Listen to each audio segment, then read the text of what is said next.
सभी को नमस्कार।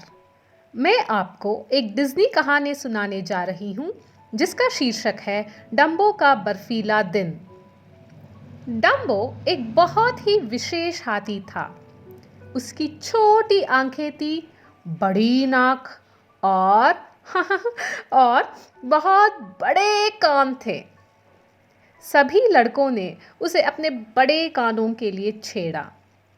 वह उदास और अकेला महसूस करता था। माँ हाथी ने हमेशा उसकी रक्षा की और उसकी अतिरिक्त देखभाल की। उसकी माँ और उसका दोस्त टिमोथी माउस का मानना था कि डम्बो बहुत खास था और सभी को आश्चर्यचकित करते हुए एक दिन डम्बो ने अपने बड़े कानों की मदद से उड़ान भरी।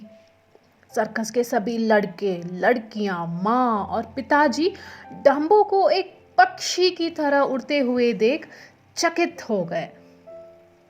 उन्होंने कभी उड़ते हुए हाथी को नहीं देखा। सर्कस में डम्बो बहुत खास बन गया। उसे अपनी माँ श्रीमती जंबो के साथ रहने के लिए एक स्पेशल ट्रेन कार दी गई थी। उसकी माँ को डम्बो पर बहुत गर्व था। एक ठंडी सुबह सर्कस के सभी प्राणी एक नए शहर के लिए अपने रास्ते पर थे, लेकिन उनकी ट्रेन केसी जूनियर गिरते हुए बर्फ के माध्यम से गुजरने के लिए संघर्ष कर रही थी। बर्फीली रेल ट्रैक पर उनके पहिए फिसल गए। अंत में केसी जूनियर ने निर्णय लिया कि चलते रहना बहुत खतरनाक है। ट्रेन आकर रुक गई और सभी प्राणी बर्फ के गुजरने का इंतजार करने लगे।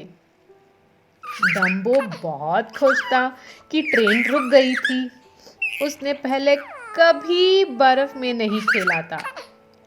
उसने सोचा कि यह बहुत अजीब रहेगा और बर्फ पर चलने की कोशिश की। ठंडी रेत की तरह बर्फ उसके पैरों के नीचे दब गई। तुम कर सकते हो, श्रीमती जंबो ने कहा। उसने उसे एक सौम्य धक्का दिया। जल्द ही डम्बो बर्फ पर चलने लगा। वह रास्ते के हर कदम के साथ सुनी जाने वाली क्रंच क्रंच क्रंच ध्वनि पसंद करने लगा। पूरी सुबह डम्बो और उसकी माँ बर्फ में खेले। उन्होंने अपनी सूंड के साथ बर्फ के गोले इकट्ठे किए। उन्होंने स्नो एलिफेंट बनाया और वे लुका छुपी भी खेले। लेकिन जैसे ही डम्बो और उसकी माँ उस जगह में खेल रहे थे, वे ट्रेन से बहुत दूर निकल गए। अचानक डम्बो एक गहरी पहाड़ी से नीचे फिसल गया। उसने अपनी माँ से उसका पीछा करने के लिए कहा, लेकिन जब तक पहाड़ी की तह तक पहुंची तो श्रीमती जंबो को एहसास हुआ कि वह वापस ऊपर नहीं चढ़ सकती। डम्बो ने धक्का देने की कोशिश की, उसने खींचने की भी कोशिश की, लेकिन कुछ भी काम नहीं आया। श्रीमती जंबो एक पहाड़ी की चोटी के नीचे फिसल गई। आपको उड़ना होगा और सहायता प्राप्त करनी होगी, श्रीमती जंबो ने उससे कहा। इसलिए डम्बो ने उड़ान भरी और जितनी तेजी से उसके कान उसे ले जा सकते थे, उतनी तेजी से उड़ा। जैसे ही वह ट्रेन की तरफ बढ़ा, हवा जोर बहने लगी। हवा उसे पीछे धक्का देने लगी। बर्फ से उसकी आंखें चुभने लगी और ठंडी हवा से उसके पैर जम गए। अंत में डम्बो के कान इतने ठंडे हो गए कि वह उड़ नहीं सका। जब वह हवा के गुजरने का इंतजार करने लगा तो उसे अपनी माँ की चिंता हुई। एक बार हवा रुकने के बाद डम्बो वापस ट्रेन की तरफ बढ़ने लगा। जल्दी से उसने जानवरों को एक साथ इकट्ठा किया ताकि वे मदद कर सकें। हम किसका इंतजार कर रहे हैं? टिमोथी माउस ने कहा। हम श्रीमती जंबो को बचा सकते हैं। डम्बो अपने दोस्तों को चट्टान पर ले गया। जब तक उन्होंने श्रीमती जंबो को खोजा, तब तक हवा के झोंके ने उन्हें पहाड़ की धार के करीब धकेल दिया था। जानवरों को पता था कि उन्हें जल्द ही कुछ सोचना होगा। ओ प्रिय, जिराफ चिंतित हुआ, हम मदद करने के लिए वहां कैसे उतर सकते हैं? टिमोथी सोचने लगा और उन्हें एक विचार आया। हर कोई एक लाइन में खड़े हो, वह चिल्लाया। उसने जानवरों को एक दूसरे की पूंछ खींचने का आदेश दिया। सामने की लाइन पर ऑस्ट्रिच श्रीमती जंबो की सूंड को पकड़ने के लिए नीचे झुक गया। 1, 2, 3, खींचो, टिमोथी चिल्लाया। जानवरों ने एक साथ काम किया और जोरों शोरों से खींचने लगे। अंत में श्रीमती जंबो सुरक्षित रूप से चट्टान के शीर्ष पर पहुंची।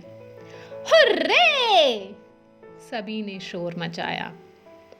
लेकिन अचानक एक जोर से कुछ टूटने का शोर आया। पहाड़ का किनारा टूट गया और सब जानवर नीचे गिरने लगे। ध्यान रहे! हिप्पो चिल्लाया। बंदरों ने रोया। अहो! जिराफ कहा। मदद मदद! बालू चिल्लाया। सभी जानवर एक साथ टकरा गए और पहाड़ी पर लुढ़क गए।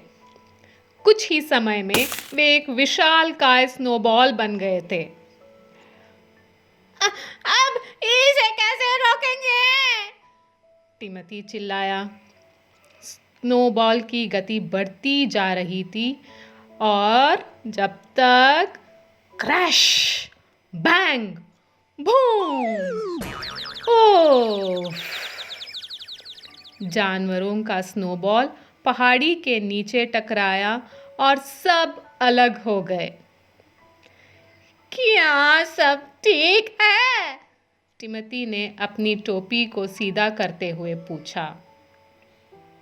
सौभाग्य से हर कोई अपने अप्रत्याशित बर्फ की सवारी से ठीक था। उनको बस एक छोटा चक्कर आ रहा था।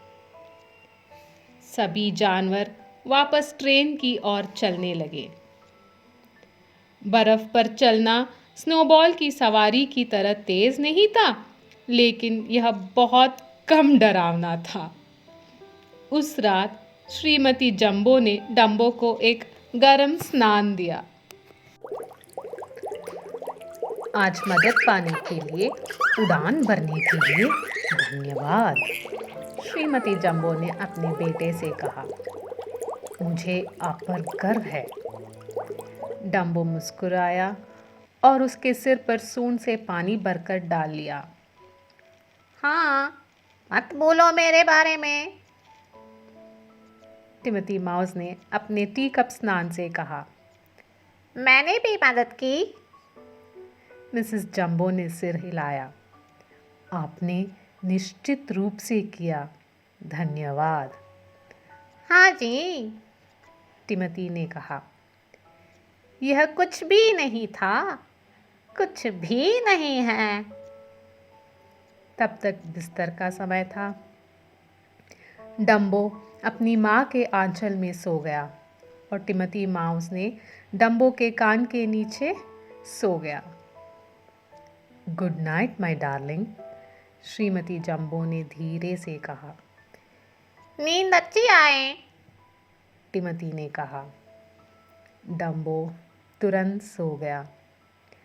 कल वह और सर्कस के जानवर नए शहर में सैकड़ों खुशहाल बच्चों के लिए प्रदर्शन करने वाले थे।